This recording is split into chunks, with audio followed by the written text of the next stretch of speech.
Hello and welcome to Post, the channel where we discuss all things hockey and all teams. Figured we'd kind of do two things in once here. Hey, that's great. Economical. Economical, exactly. Let's talk some hockey, and let's open a box of jerseys. At the same time. At the same time. Let's walk and chew gum at the same time. See if we can pull that off. Now, we might be a little foolish by talking about some of this news because there's going to be a lot more news to come. Free agency weekend is this weekend. Monday is free agency day, the Monday coming. And we will not be doing a podcast this Sunday just for strictly the fact that there's going to be so much news that comes out on Monday. It's a point of speculating on anything the day before when 1,000 different things could happen. Plus, I kind of just want a Sunday off, to be honest. So, fair ball. You've been a busy man.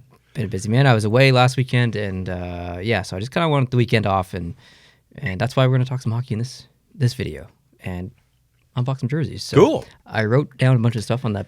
You did? Page, if you want to. You gave me some notes to make me look good. Yeah. So first off, there are two Adidas jerseys in here from Pro Hockey Life. Two Adidas jerseys. Yeah. Okay. Take it away with hockey news. All right. We have some trades to announce. Actually, we're not announcing them. We're just commenting on them. They've already been well announced, and you probably already know about them. But the Chicago Blackhawks and the Carolina Hurricanes did some wheeling and dealing. Carolina picks up Anton Forsberg and Gustav Forsling, and Chicago gets Calvin DeHaan and Alexei Sarella. Yeah, Sarella. And in doing so, Chicago ends up spending more money for these two guys, and Carolina ends up spending less money to the tune of about $4.5 million off the cap in Carolina and $4.5 million added onto the cap in Chicago. Yeah, I think that's kind of what the trade mainly comes down to is salary, really. Mm-hmm. But it's interesting because, I mean, Chicago has a pretty financially deep blue line, so the fact that they're adding another defenseman that has a significant salary is a bit questionable. However, maybe it's at the same time it's a little kick in the butt to Duncan Keith and Seabrook, like, yeah, you guys really haven't had the best last 3 seasons. Mm-hmm. We're going to bring in someone else, and you might be expendable. So yeah, you're part of the core, but you never know. Nothing lasts forever. Exactly. So to me, it's more about the salary cap than anything. Could be wrong there, but we'll see. We'll see how it works. So. We will. I don't know who's the winner for this one. Anton Forsberg gets a bit of a fresh start in Carolina. Yeah. There's goaltending situations in Carolina, so maybe that's kind of good for him. Yeah. And the cap itself, by the way, we didn't, or maybe you did commented, but I didn't, certainly not with you. They did make an announcement, I think the day of the second, third, fourth, fifth round, like the second draft day on the weekend, that the cap was going to be $81.5 million. Apparently you didn't watch the most recent Post to Post podcast. I did. Well, we mentioned it. Oh, okay. Yeah, because that would have been Saturday, and you guys did it on Sunday. Okay. but as you say sometimes, the podcast audience and the regular post-to-post audience, that's true. It's not always the same group. True. So anyway, here I am. Now I've talked about it. Now too. You're up to date. I'm up to date. You have your opinion, which wasn't an opinion. You just said what it was. What is your opinion? I'm starting to come around to the salary cap idea. Okay. But I've not been a fan of it. Certainly wasn't a fan when they started it. I'm not a great fan of it still. I'm starting to understand it a little bit better, and I'm starting to see the good things that it's done in the league, the parity that it's created. And the St. Louis situation is proof of that, winning the Stanley Cup this year. So I'm getting more favorable to the cap all the time. But, of course, I am from a big market city with the biggest marketed team on the planet. And back in the good old days, when Montreal could spend as much money as it wanted to buy a Stanley Cup, they could do it. And as I'm a Montreal fan, I was all in favor of that. But now with the cap, it's much more. Would you really want Montreal to buy another cup or win it equally? Well, in I think 5 more years, there will have been 31 Stanley Cups given out since Montreal last won a cup. Yeah. So all other things being equal, every team should win the cup every number of years it takes to go through all the teams in the league. I see where you're going, yeah. So right now, we still haven't hit that 31st year yet. Ask a Toronto fan what they think. But in Montreal, our turn hasn't come up yet if we go on that basis. If we have absolute parity and you roll the dice, roughly Montreal has a 1 in 31 chance of winning the Cup any one year, soon to be 32 chance. But now it's been 26 years with, well, not all of it with the Cap, but a lot of it with the Cap, and I don't see us going very far. So I'm still on the fence with the Cap. I'm not a big fan. I feel like the older that you get and the closer that you approach death, the more interested you would be in your team just buying a cup so you could see it before you kick the bucket. Not that you're old, but that just is. Thanks for that little save at the end there, buddy. That's just a broad statement to anyone. I don't know if it's that. I think that I don't think I'd be content with just one cup, frankly. I want a dynasty again. I want Montreal to have a dynasty like Chicago sort of had and Pittsburgh sort of had. Good luck. LA sort of had. So winning 2 or 3 cups in a space of 5 or 6 years, I would be very content with that. One cup, like actually the 93 Cup was very fluky. The 86 Cup was very fluky. The last time Montreal won a cup the old-fashioned way was like 1979. And I was barely able to vote. Anyway. You just proved how old you were. I'll be 60 years old before this year is through, if I make it. If I make it. Wow. Actually, there's another date coming up in the calendar. In about 10 days, I will have outlived both of my parents. That's significant. It's very significant, and I have it sitting as a day in my Google Calendar. So my dad died when he was 54 and a half. My mom died when she was in her 59th. Well, she had 59 full years in her 60th year. And I will approach that number of days early in July. So it's not, I'm not going to go out there and do cartwheels and have a heart attack and die, but it's just, I've, despite the fact that I'm still, I'm a big guy and, I don't jog every day and all that, I am living a much healthier lifestyle than either of my parents did. I drink very sparingly, for one thing. And they were both like regular social drinkers. They weren't alcoholics or anything, but they both smoked, and that was the big killer right there. They both smoked and smoked all their adult lives until they couldn't smoke anymore because they died.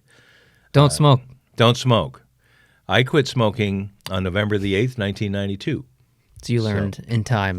I learned in time. Hopefully. I quit smoking after Dad died, but before Mom died, I decided to quit in between, saying this is my fate. And Mom died in 1995 of a smoking-connected type disease, heart disease. And because I'm a pilot, because I get a lot of regular medical checkups and do ECGs and treadmill tests and all that, I'm actually doing pretty good. So I expect to be around for a while. Many Stanley Cups for Montreal. Ooh. Not just one more and then I can die. I don't look at it that way.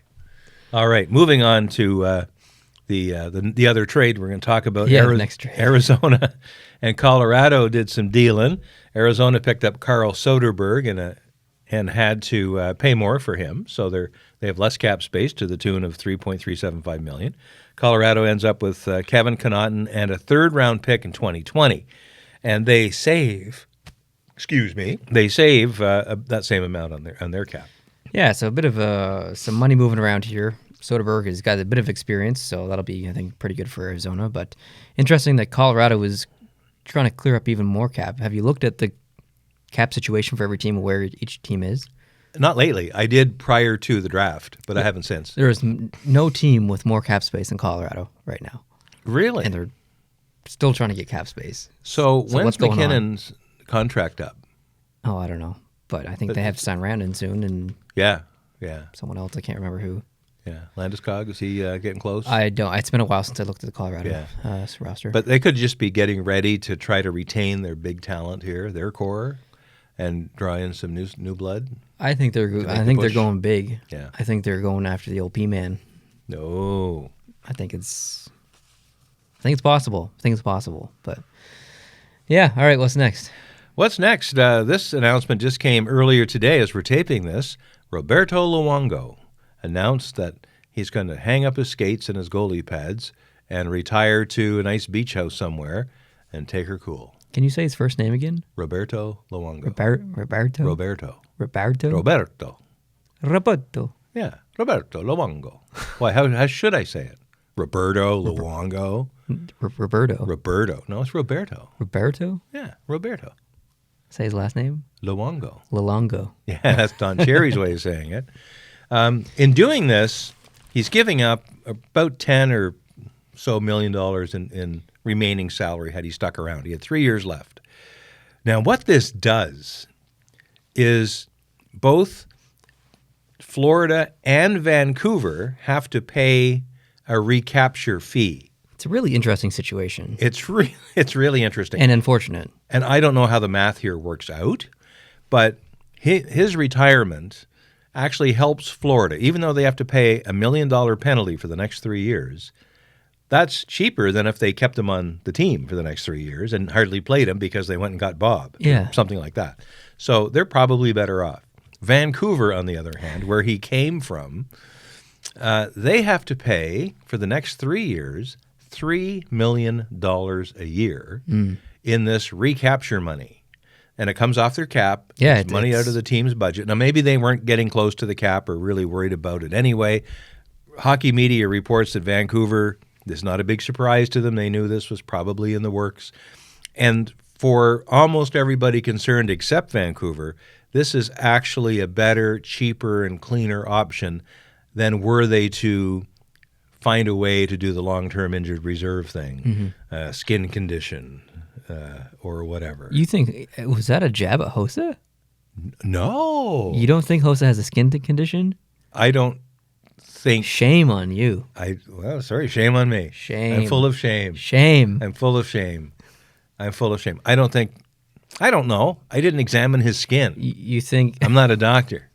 So but you think Luongo isn't actually injured, he just wants to retire? I just think he wants to retire. I don't think he's hurt. Okay. But he's probably he's 40. He's of an age where you can't be the number one goalie and play 60 games a year. And he might not want to end his career being a backup goalie or something. He might not want to do that. That's right. That's understandable. Yeah. Great guy. Third winningest goalie in the history of the NHL. So seriously, a monumental career. Amazing. Olympic gold medal. He's been a fabulous guy. He's from Montreal, so that helps.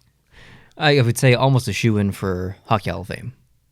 Yeah. I can't imagine they not put him in Hockey Hall of Fame, and probably soon, probably within the next 3 or 4 years. I'm thinking I would think. Pretty soon. So yeah. So now the $3 million that Vancouver has to pay, interestingly, this isn't on your list, but it's on mine, for $3 million a year for the next 2 years for the exact same amount of money that Vancouver is spending for nobody, Montreal has re-signed Mike Riley.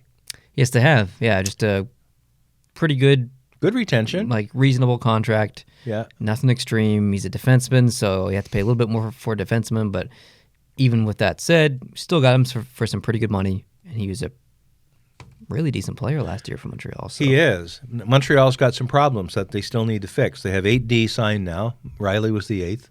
But none of the signings or none of the roster that they're going to go into the next season with, if they don't make some other changes, is going to fix their power play problem. Because Montreal has a very serious power play problem. And now maybe Shea Weber's that much healthier, and maybe his gun is a little faster than it was last year. I don't know, but Montreal still has some problems. So I don't see this fixing the power play problem, but I do see it solidifying the defense. He's a solid player. I've liked his play since he joined the team. He's a dependable guy. You don't have to worry about him. Yeah, he is actually pretty dependable. Yeah. So just he's a good stay-at-home, but he does make some rushes, and he contributes offensively when he needs to. So I like watching him. He's an entertaining player. Now that doesn't leave a lot of room for up-and-coming prospects to move up into positions on the team, but that can still happen during the year. We'll see. And there's more moves to be made. All summer long they can trade and sign. And yeah, they still have some things to do. Ben is a UFA, so they need to decide what they're going to do with him. I assume they're going to let him walk. I would think. Not confirmed, but yeah. If he stays, it would have to be for substantially less money. Yeah, I like Jordy Ben Ben a lot, actually. Yeah. But Montreal just has so many other things on the line there. I really don't like that Carl Alsner contract that's on their books. No, I don't either. Neither do they. They played him in Laval for quite a bit last season. I don't see that changing a whole lot. It's So very frustrating, but anyways. it is. It is. But anyway, enough about Montreal. We talk about them too much probably as it is in the eyes of many of your viewers. Wait, but, you're going to move on to the next one? well, but maybe you want to do that first. I was going to do one. Okay. Let's do that. All right. What do you got? This came from where? Pro Hockey Life. Pro Hockey Life. Yeah. Okay. So you know how I have that Boston Bruins Winter Classic jersey? Yeah, I can see it. I decided to get the matching one. Oh, baby. I adore that. This jersey is freaking amazing. I was watching this forever, waiting for it to go on sale, and then it like went out of stock everywhere. And then all of a sudden, Pro Hockey Life put a little sale on, and it was $79. So not only was it very reasonably priced, It's Adidas. it was in stock in my size. So Adidas. That is absolutely gorgeous. It is. Gorgeous. I love that.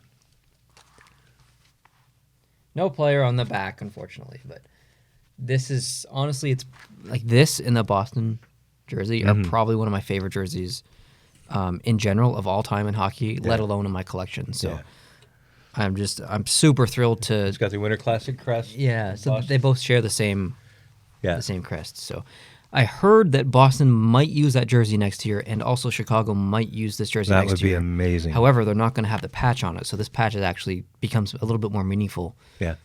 And unique, I guess. So That is fantastic. yeah, I mean, I don't want to say it's my favorite jersey, but I think it might be in my top 5 as far as my collection goes. But looking forward to wearing it. Super pumped. Heck yeah. Nice. Very nice. Alrighty, back to the news of the day. RFAs out there, available, dangling. Yes, I mean the big one's Mitch Marner. There's been rumors of offer sheets and all that nonsense, and it's been talked about to death. So I don't really want to talk about Mitch Marner that much. But so many people are talking about Mitch Marner that there's other RFAs out there that people aren't considering. I just want to use San Jose as an example. You have Kevin Labanc and Timo Meier, both as RFAs. No one's talking about them. You think someone like that would get an offer sheet? Heck yeah. I think teams would be stupid not to. LeBanc especially. Meier, to the right team. The right team wants Meier. Not all the teams would want him, but the right team wants him. And San Jose doesn't want to lose either of these guys. No.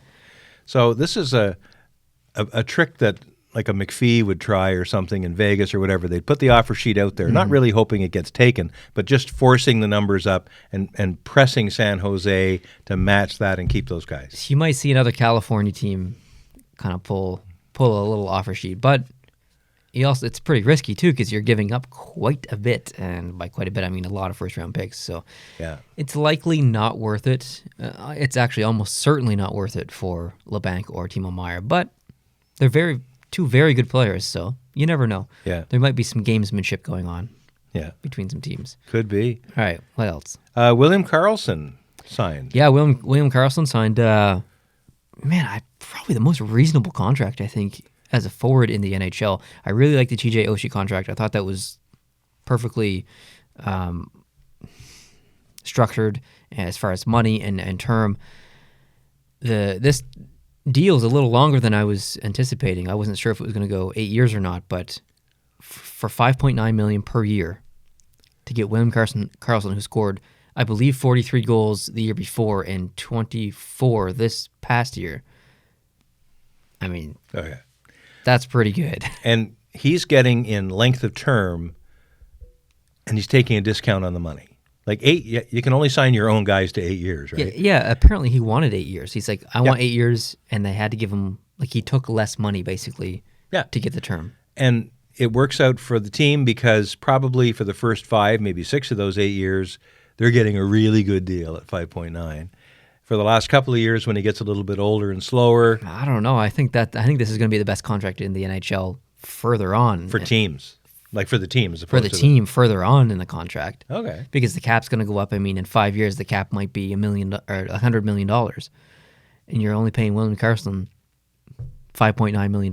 And maybe he's still scoring 20 goals a year or something like that. So I think this contract is elite, and also the Golden Knights are in a bit of cap hell right now. So one thing to their advantage is Las Vegas's tax jurisdiction structure is such that they can pay players less, and players actually end up taking home more money than they would be getting the same amount in Chicago. That is true. Or New York. Yeah, we see that in other states too. I think Tennessee, Florida. Yeah. So I think there's one more I can't remember, but yeah, very cool. Next here, yeah, or there. No, there. Alrighty. Kevin Hayes, no move clause, $7.1 million times 7 years. It's just. Huh? I don't know about I this don't one. know about that. It's like 5.9 for William Carlson, 7.1 for Kevin Hayes. Only 1 year into the difference. You have to pay a little bit more for a center. But is Kevin Hayes really worth $7 million? I mean, honestly, is Kevin Hayes really worth $7 million? Can you look at me in my eye holes and tell me that he's worth $7 million? And even if he is worth that much, and every other team agrees that he's worth that much, you're stuck with him anyway because he's got a no-move clause. He's got a no-movement clause. If you're going to sign someone for an egregious amount of money, more than what they're worth, you don't give them a no-movement clause as well, or a no-trade clause. Yeah. They get nothing. I'm going to put the noose around my neck. I'm also going to tie it to the rafter, and I'm going to kick the stool out from underneath me myself. Exactly. If he wants a no-movement clause or a no-trade clause, then you give him less money. He's got to pick. You don't give him both.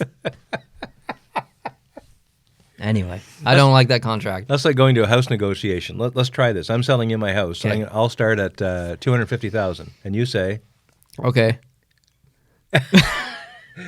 Okay, do it this way. Let's reverse this. Wait, who am I in this scenario? Well, you're the buyer and I'm the seller. Okay. Okay. And let's counter with a number. So I'll start 200,000. 150,000. 125. Okay. I see. All right. Man. Okay, good luck. And I hope it pays off. I thought I was the team in that situation, and I was just going to agree to whatever you said. So yeah, it could be. Oh, dear. And the last one before you pull out that other jersey, maybe. Brian Elliott. 1 year, $2 million to stay with the Flyers. Yeah, that's fine. It's all right. If he's going to, I mean, you got Carter Hart there. You've got a couple other potential goalies in the system. He's already played a year there, or has it been 2 years? No, it's been 1 year. It's only been 1 year. Yeah. He's familiar with the team. He lives there now. $2 million isn't that much money for a backup goalie. I think that's fairly reasonable money for a backup goalie. He's experienced, pretty experienced goalie. I'm totally okay with this. I'm okay with it. Signing. Yeah, I agree. All right. All right. Before you what go else into you the got? last thing. So the sale that they had was on third jerseys. That Chicago one was a third jersey. So I decided, I was thinking about getting the Philadelphia one. But I really like the other Philadelphia one, the black one. Yeah, that's So true. I decided to get Oh, did you now? Pittsburgh Penguins one. Because the Penguins jersey that I have is actually medium. It's a little bit too big for me. So I decided to get Okay. size 46 in Adidas, something that will fit me better. It's got the Stadium Series patch here on the shoulder. Now, this might be my color blindness, or maybe not. But I thought when they were on TV, those jerseys looked dull as a dog turd. Maybe they think that about you. Oh, I don't care. Wearing your ham radio T-shirt. Thanks, Joey. These jerseys aren't too bad. Definitely not my favorite. Better than that stupid yellow one. Ugh. I don't like that one. I think I ranked that like last, I think, in my recent jersey ranking. Yeah, that would be way down my list. It looks like a practice jersey. I think it looks like a practice jersey, and a dull one at that. I think you look like a practice jersey. Yeah, probably could be. Do you know I walked 13,500 steps today? Okay. I'm How's pretty that impressed with applicable? myself. Well, it just shows you that. Just back to your health? I'm getting my practice. I'm getting my practicing done. Yeah, there you go. I got more practice on me today than that jersey would. Guess how many steps I walked today? 8. Nah, more than 8. maybe Maybe 1,000. Maybe. Yeah. And of course, 1,025, because when you walk, it's like... If you're new to the channel, in March I broke my ankle. So yeah, and it's largely better, but far from fully better. Yeah. I have moments. Yeah, I have moments of clarity where I can walk okay, but most of the time. All righty. So we'll wrap up with a few rumors that you've decided to talk about. Number one, Matt Duchene. I know him. I've heard that name before. Yeah. There's permission for him to talk. He can talk. Oh, he can talk. He can talk. He's been talking. He's been talking here, and he's been talking there, and he's been talking to Montreal. Yeah, so he's going to meet this week with Montreal before the free agency day. It might have already happened. We don't know. Yeah. But it is confirmed that he is meeting with Montreal, which is really interesting. Montreal has, I think, around $8 million in cap space, and they still have some moves to make, so they could potentially free up. Maybe more. Maybe. I mean, like if they don't sign Shaw and they don't sign a few others. Put Carl Alsner down in the minors again, and there's about $15 million of potential money there. So, I mean, it's possible. I don't think Duchene's going to go to Montreal. Apparently, that was his favorite team growing up. So I think that's probably part of the reason why he's meeting with them. But just because it's always been a dream of his to play for Montreal, apparently. So that's probably the reason. I still don't think that he's going to sign with Montreal. I don't know why he would. I think he's probably go somewhere else. There's been Nashville rumors and Colorado rumors and Florida rumors. So who knows? I'd be okay with it as a Montreal fan if he did, but I'd have to see how much they were going to have to throw at him. Don't give him the crazy money. Don't kill yourselves, because you're already going to be regretting the Shea Weber contract at the far end of that. Mm-hmm. You're paying Carey Price over $10 million a year for a long time. Mm-hmm. If you hang yourself with Duchene, you may end up almost with a Marleau situation in Toronto or something down the road. Not that he's as old as Marleau. I'm not as old as Marleau. But Duchene, it took him a while to catch on after the trade this past year. Which one? Well, the one to Columbus, right? And for the first probably 6 weeks, I thought, this is not working out. He did catch on later on. Mm-hmm. So, but I was worried enough in that first several weeks of play that I thought maybe there's something wrong. Mm-hmm. And I'm still not so sure that there isn't something missing there. I'm not saying you're wrong. I do really like Duchene's style of play. I think as far as fitting in Montreal, I think he fits in very well in Montreal. Absolutely. As far as the type of player he is and the type of player that Montreal needs. Yeah. But I know what he's going to ask for as far as money, and I know what teams are going to pay him as far as money. It's not going to be the reasonable 5.9 Carlson deal that we spoke about earlier. Is he worth Carlson the same? Like, to me, if I could get Duchene for that Carlson money, sign me up. I would do it. But I would do 8 years you can only get him for 7. But I would do 6. I would do 6. Absolutely. Is he more valuable than Jonathan Drouin? Because Jonathan Drouin is getting paid like 5.5 or whatever it is. Yeah. Oh, heck yeah. I would go as high as, you could talk me into 7 if you gave me. If you took me to dinner if you and gave me a gave Captain me a drink, Morgan and Coke Zero. I'd consider, maybe I'd listen to 7. you. But I wouldn't go above 7. No. For him. I would maybe. Not me. I would try to have a bonus structure. I'd go shorter term maybe and say, look, if things work out. Mm-hmm. But he's going to want term this time, I think. I'd give him 7 with no clauses. Yeah, no fancy stuff. If he wants clauses, he gets 6. You should be in the head office. Jeff Molson, he's available. I'm available. All right. So it would be interesting, but sometimes he's got a French last name, Duchene, right? It's you would instantly think that maybe he would be better attachable to the fan base in Montreal, but that sometimes doesn't work. You've got Remy Bourque, for instance, several years ago. Vinny Lecavalier, who is a part of a potential trade from Tampa Bay to Montreal for Carey Price and PK Subban back in the day that never came to be. Yeah.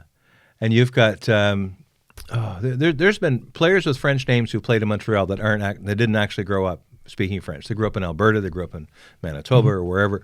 And I think that becomes a disappointment to the fan base. And I can understand why. Because you've got someone who's probably originally was a Quebecer, or at least their family was, and now you can't hear them give an interview in your own language. That shouldn't run the whole thing, but it's important in a market like Montreal. So I don't know. If he was a Francophone player like Lecavalier was and was going to be able to absorb the culture and get back into things, maybe. You don't think Duchesne speaks French? I don't think he does. I don't know that he does. I don't know. I don't think he does. And Corey Crawford's from Montreal. Does he speak French? I'm from Montreal. I speak only a little. Well, I guess I'm not too bad. But I don't know about Corey Crawford. I don't know. I'm guessing that being from Montreal myself, certainly from the West Island, you can grow up in the Montreal neighborhood and live your entire life in English and not have to speak French. You think there's a language factor with Duchesne? I don't know I don't know if the team's thinking about that. I don't know if he's thinking about that. But I bet you the French media is thinking about that. Of course they're thinking about that. That's they're all always thinking about always that. thinking about language. Yeah. But Montreal is an interesting place because it's the largest French-speaking city in the world after Paris. Montreal has millions of people that speak French, and no other city on the planet other than Paris has that number of people. But Montreal has a strong English community still, less strong than it was because I have left now, so it's a lot less strong. But they have a strong Italian community, strong Greek, strong Portuguese, and now lately coming into Montreal, there's immigrants from non-traditional parts of the world like Africa and East Asia coming into Montreal.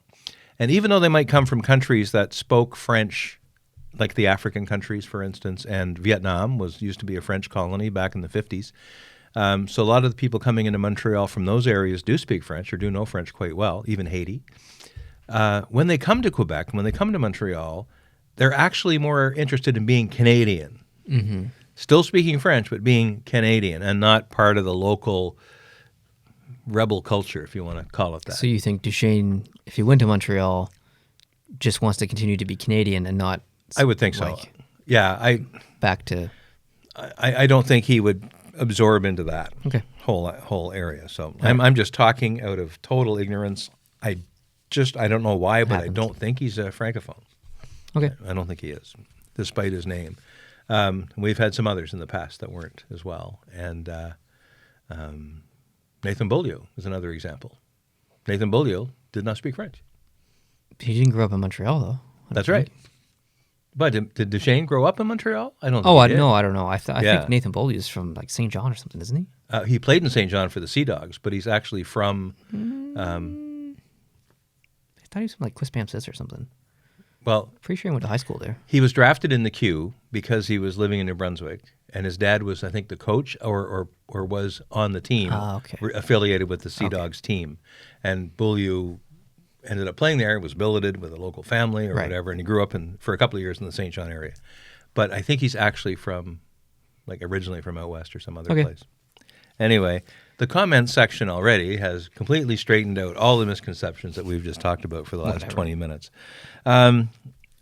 Toronto, here they are. Not only is Marner maybe on the block, but Gardner and Zaitsev, they could be... Yeah, I mean, Toronto's in some cap hell as well. Gardner's apparently on the move. Apparently, their team's going to give him $7 million, $50 million total over term. And I guess Montreal is one of those teams that is in that rumor thing. Don't. Let's cut that off right now. Jeff, listen to your second in command here. Listen. I actually do like Gardner, but he's not worth $7 million. No. He's not. So 4.5. Oh gosh. 4.5. Just go to a West team somewhere and just be. Yeah. Zaitsev. And Zaitsev. He's apparently on the move as well. I think if you asked Toronto fans 3 years ago about Zaitsev and told them that he might be traded or he might be leaving the team, they'd be like, "You're crazy." But Toronto's in a unique situation now, and they need to get creative. Dubas has inherited contracts that he did not give and players that he did not draft, and so he's kind of retooling the team a little bit and stuff. So certain players are on the outs, unfortunately. So, And then when you look at the playoffs last year, after Toronto got knocked out, you're still watching Roman Polak playing. You're still watching. Yeah, that's true. You're still watching Tyler Bozak playing. Mm-hmm. And I know how they feel because I saw 2 years ago. I saw Lars Eller lift the cup. Yeah. And we've seen this happen as Montreal fans, where you got a player who's you've groomed and you've got nice in the team, and all of a sudden they're gone, and they got traded for a bag of pucks, and then the bag of pucks is old. I'm talking about Gomez and that Gomez trade. Well, Halak too. He was the backup goalie for Rask. Yeah. Finals. Jeez.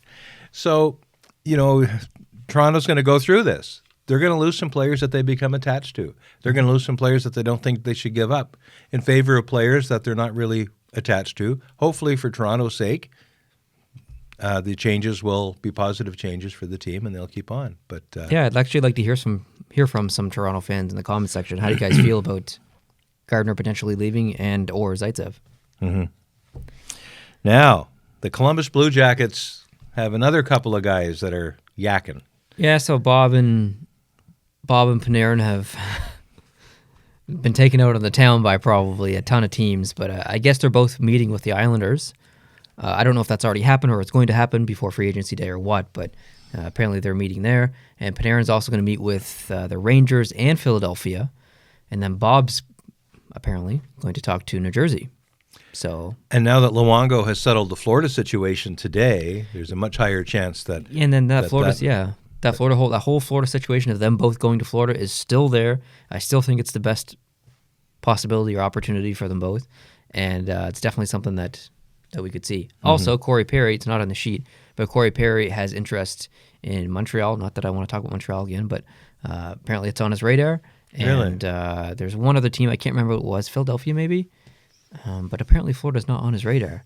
And I haven't heard anyone like legitimate out there rumor of Perry to Florida, but it's my pick and it needs to happen. Corey Perry is going to Florida. I'm telling you right now. Wow. I'm telling you. You heard it here. All right, what's next? The next is the last one. You have a note here, and I hadn't read this prior to looking at your note, that Joe Pavelski has been hanging around Tampa a little bit. Yeah, so he visited Tampa, which, I mean, kind of makes sense. He's getting up there in age. He hasn't won a cup. What team has the best chance at winning a cup, regardless of what happened in the playoffs last year?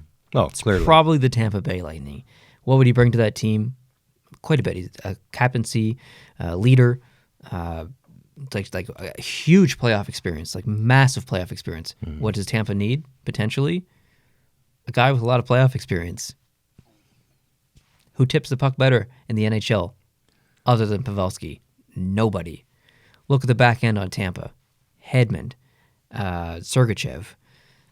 We can go down the list and name all of the talented defensemen on Tampa Bay who's going to be shooting the puck at the net. Who's going to be standing in front of the net potentially? Joe Pavelski. So, and obviously he's a good in the room.